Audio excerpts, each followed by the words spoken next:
Shalom kekasih Kristus. Mungkin kita dalam menjalani hidup di hari-hari yang lalu telah banyak melakukan kekeliruan. Dan hal ini terjadi disebabkan tidak bijaknya kita dalam menjalani hidup. Para pendengar renungan melekat dalam Tuhan, hari ini mari kita sikapi hidup ini dengan kerja keras, rajin, tekun, dan kreatif, agar kita dapat mengalami terobosan hidup. Mari kita berdoa. Bapa Surgawi, terima kasih buat kesempatan yang indah pada hari ini, di mana kami kembali dapat mendengarkan renungan firman-Mu.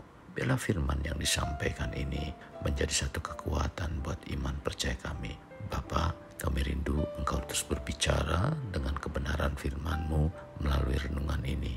Kami percaya bahwa firman yang disampaikan merupakan isi hati-Mu untuk kami, agar kami menjadi pribadi-pribadi yang terus bertumbuh di dalam Engkau dan dapat berinovasi, bahkan berpikir kreatif. Tuhan, dengan demikian kami menjadi pribadi yang maksimal di dalam Engkau. Melalui ini, nama Tuhan dipermuliakan.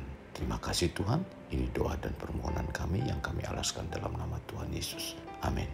Melekat dalam Tuhan bertema kreatif. Firman Tuhan terdapat dalam Roma 12 ayat 11, demikian firman-Nya. Janganlah hendaknya kerajinanmu kendor, biarlah rohmu menyala-nyala dan layanilah Tuhan. Kekasih Kristus, saat kita mendengar istilah kreatif, kita mungkin membayangkan orang yang sedang melukis, menggambar, atau bermain musik. Tetapi bila kita melihat dan menyaksikan apa yang dilakukan Tuhan dalam setiap harinya, menunjukkan kreativitasnya yang tiada duanya. Tuhan telah memberikan kepada kita contoh orang yang kreatif itu seperti apa, yaitu dengan banyak karya yang telah diciptakan Tuhan, seperti berkarya dalam menciptakan manusia, pohon, dan lain sebagainya. Tetapi Tuhan tidak berhenti sampai di situ, melainkan terus berkarya dengan penuh kreatif. Walaupun sudah ada, Tuhan tetap saja membuat karya, dan karena Tuhan kreatif, maka selalu ada sebuah inovasi. Kreativitas Tuhan harusnya kita ikuti dengan menggunakan logika kita. Berapa jumlah manusia saat ini? Berapa jumlah pepohonan saat ini?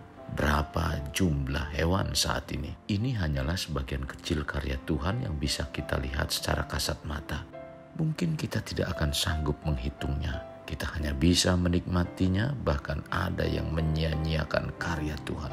Walaupun Tuhan sudah melakukan karyanya yang begitu banyak, bukan berarti Tuhan tidak kreatif lagi dalam berkarya. Kekasih Kristus, hendaknya kita sebagai umat pilihan Tuhan, bila kita ingin terus bertumbuh, jangan berhenti untuk berinovasi, malas untuk berpikir, dan tidak kreatif dalam menjalani kehidupan yang mungkin serba sulit.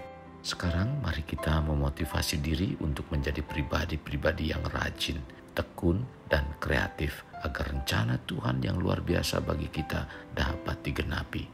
Berbicara kreatif, kata tersebut berasal dari kata create yang berarti menciptakan sesuatu.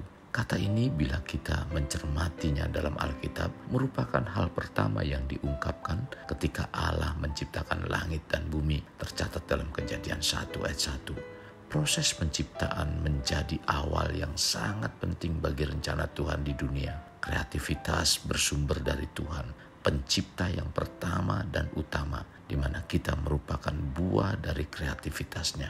Tuhan adalah sumber kreativitas yang sejati, dan Tuhan tidak hanya menciptakan dunia, Dia juga berinovasi, mengembangkan dan memelihara segala sesuatunya dengan luar biasa.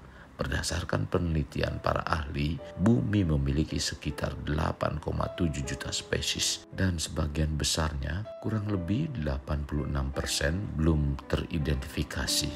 Hal ini dibutuhkan waktu lebih dari 1000 tahun untuk mendata seluruh spesies makhluk hidup. Waktu yang lama ini bila kita menggunakan dengan metode tradisional. Kekasih Kristus, Bapa Surgawi dalam menciptakan penuh dengan kreativitas. Demikian juga dalam menyelesaikan perkara-perkara yang dihadapi umat pilihannya. Tuhan pun penuh dengan kreatif. Contoh, ketika Tuhan memanggil Musa untuk diutus menjadi pemimpin bangsa Israel, Tuhan menampakkan diri seperti api. Tuhan juga saat berbicara kepada Musa terdengar oleh bangsa Israel seperti guntur atau petir.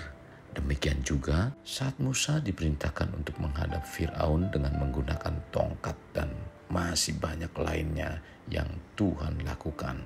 Demikian juga dengan Tuhan Yesus dalam menyampaikan firman-Nya merupakan pribadi yang kreatif. Dalam pengajarannya, Tuhan Yesus menggunakan banyak perumpamaan agar pesannya mudah dimengerti dan diingat. Tercatat dalam Matius 13 ayat 34 dan 35. Misalnya, kisah anak yang hilang, Lukas 15 ayat 11 sampai 32. Orang Samaria yang baik hati, Lukas 10 ayat 25 sampai 37.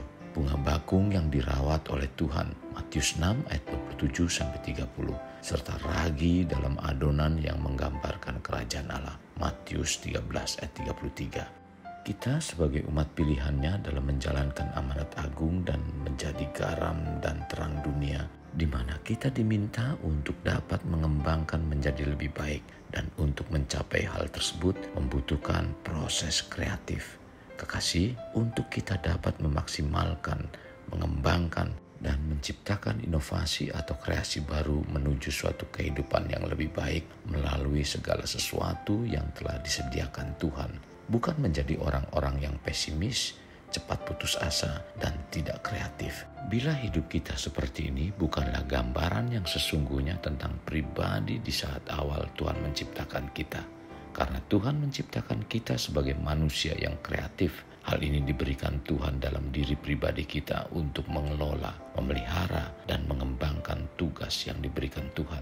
Jadi, kreativitas ada dalam diri setiap orang, tetapi tidak semua orang mau mempergunakannya. Sebagian orang terlalu malas untuk mengelola kreativitas yang ada di dalam diri mereka.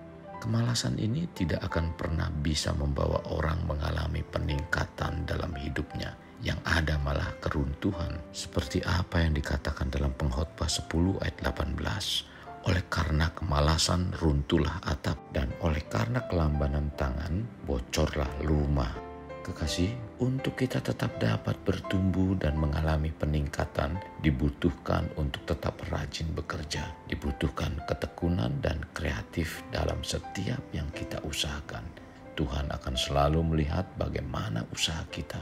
Apakah kita selalu berusaha melakukan yang terbaik atau tidak? Sebelum Tuhan mempercayakan perkara-perkara yang lebih besar dan kita mengalaminya, hendaknya hidup kita penuh dengan kreativitas. Maka dengan sikap seperti ini, kita dapat mengatasi rintangan atau masalah. Allah ingin kita bersikap cerdas saat menghadapi kesulitan. Allah ingin kita menjalani hidup ini dengan cara-cara yang kreatif, bukan sebaliknya. Kekasih Kristus, mari kita alami terobosan hidup. Untuk mengalaminya, mulailah dengan mengenal prinsip-prinsip kerajaan Allah serta menjadi warga kerajaan. Kita berdoa. Tuhan, terima kasih buat apa yang Tuhan sampaikan lewat firman-Mu pada renungan hari ini, di mana kami dibawa untuk memiliki pikiran yang kreatif saat kami menghadapi tantangan hidup. Tuhan, terima kasih buat firman yang disampaikan, sungguh sangat memberkati kehidupan kami Tuhan, di mana rohani kami dibawa untuk semakin mengerti tentang kebenaran firman-Mu yang memiliki kuasa yang dahsyat dan luar biasa itu. Pimpin kami supaya kami dapat berinovasi, mengembangkan dan memelihara kemampuan yang sangat luar biasa ini yang Tuhan taruh dalam kehidupan kami. Inilah doa yang kami alaskan dalam nama Tuhan kami Yesus Kristus kami berdoa. Amin. Kasih Kristus, mari kita akhiri dengan mengendahkan kedua tangan kita. Terimalah anugerah berkat dari Allah Bapa, kasih sayang daripada Yesus Kristus, dan persekutuan dengan Roh Kudus yang mencurahkan berkat secara rohani, berkat secara jasmani, dan berkat secara ekonomi, di mana berkat Abraham, berkat Ishak, berkat Yakub dicurahkan dan dilimpahkan dari saat sekarang sampai Maranatha tiba, dalam nama Tuhan Yesus. Amin. Sampai jumpa di renungan berikutnya. Tuhan Yesus memberkati. Jangan lupa like, share, dan subscribe.